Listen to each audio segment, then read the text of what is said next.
Please be seated. Thank you. Excellencies, heads of state and government, Philippe Nyusi, President of the Republic of Mozambique, Patrice Trovoada, Prime Minister of the Democratic Republic of Sao Tome and Principe, Robert Megrebeme Mambe, Prime Minister of the Republic of Cote d'Ivoire, Amir Ben Ahmed, President and founder of the Africa CEO Forum, Makhtar Diop, Managing Director of the International Finance Corporation,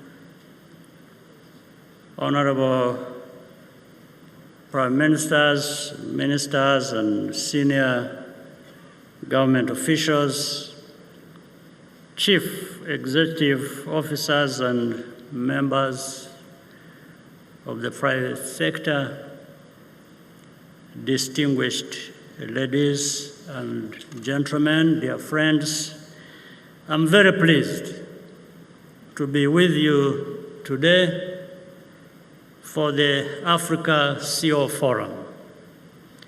First, I wish to welcome you all to Kigali.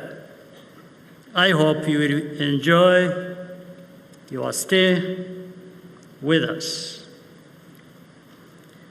I also want to thank the organizers, the Jeune Afrique Group, for hosting Africa's iconic business conference here in Rwanda for the second time. Thank you also to Makhtar Diop and the International Financial Corporation, one of Africa's most reliable partners. The private sector in Africa and the world at large plays a pivotal role in the trajectory of our development. Intersecting crises from the pandemic all the way to climate change have taught us many important lessons. Among them is the need for the public and private sector to work closely together. The urgency to stop doing business as usual is not new.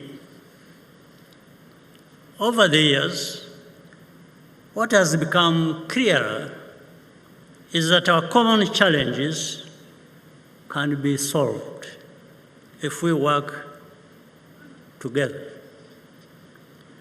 For our continent, it is equally important to build the capacity to respond swiftly and efficiently to any challenge and bounce back. For example, that's why we established the African Continental Free Trade Area. The rationale is that we have the resources, but we need to be able to share them amongst ourselves. Here I also want to add that the more united Africa is, the more productive our engagement with the partners will become. Integration for Africa's business community is an opportunity to grow our markets and become more competitive. Africa does not have to ask for a seat at the table. I want to agree with most of the points made by earlier speakers, and I understand their frustration. We share the same. Today, almost 20% of the world is African. By the year 2050, it will be 25%. Soon enough, the only middle class in the world that will still be growing is Africa's. As this century progresses, Africa will increasingly be one of the world's economic engines. But to become truly prosperous, we have to upgrade our mindsets and aim for quality and complexity in our value chains.